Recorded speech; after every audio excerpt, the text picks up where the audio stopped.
All right, let's get into this new year we're staring down the barrel of. There's a lot of amazing stuff on the horizon, and we're going to explore that right now, starting with theme parks.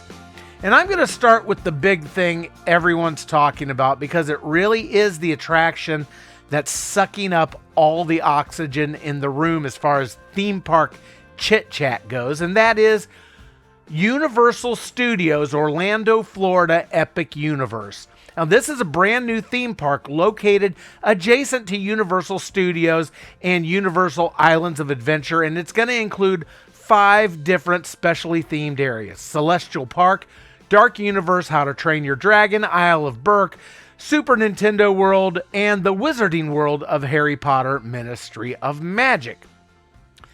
Let's just cut to the chase here and talk about the really interesting part of this new theme park, and the only part that makes me want to visit it: Dark Universe.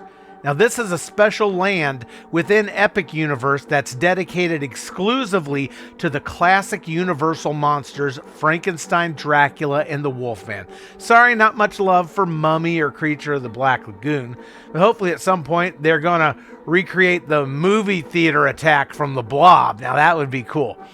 Okay, but anyway, first off, we've got an incredible looking ride called Monsters Unchained, the Frankenstein Experiment.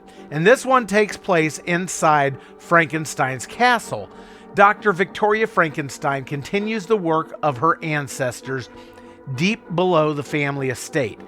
A demonstration of her experiments to control monsters goes awry when Dracula leads a revolt of enraged monsters, including Wolfman, Mummy, Creature from the Black Lagoon, and more. Then we have Curse of the Werewolf. Now, this appears to be a roller coaster where you ride in gypsy wagons to escape a pack of hungry werewolves. The animated tour of the Dark Universe land shows these cars spinning freely from side to side. It's got a top speed of 37 miles per hour, so as long as you can handle the werewolves, I think your pops can probably handle this one along with you.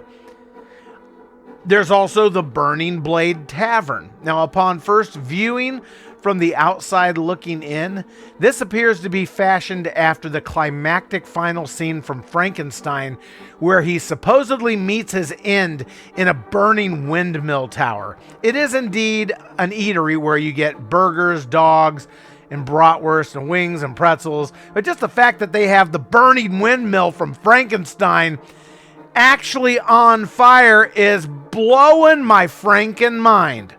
Now, another eatery in this portion of the park is Das Steakhouse, S-T-A-K-E.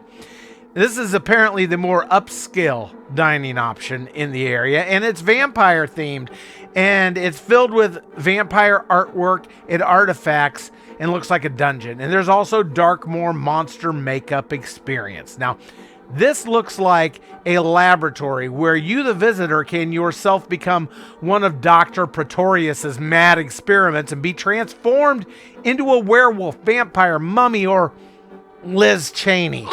So basically, 2 rides, 2 places to eat, and a makeup shop. You're not likely to spend your whole day in Dark Universe, but if the other lands, especially Nintendo World in this park, interest you, then this very well might be worth your hard-earned theme park dollars.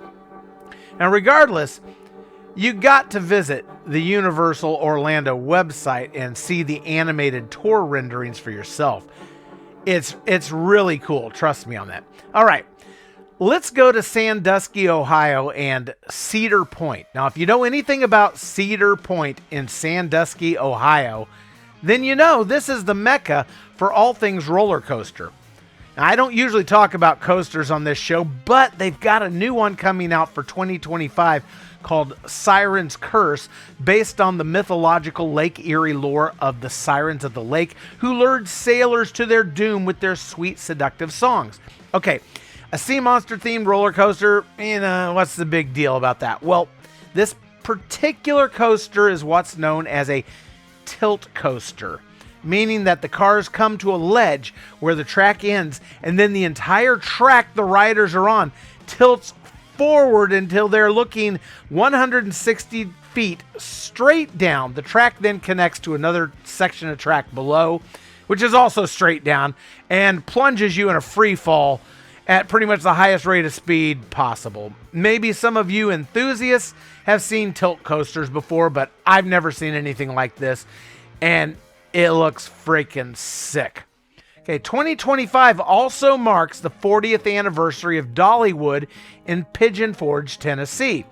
Of course, there's going to be all sorts of special shows going on for the year-long celebration, but I'm really not noticing much new here, except they're touting a bigger and more spectacular drone and fireworks show. Come on, Dolly, step it up a little.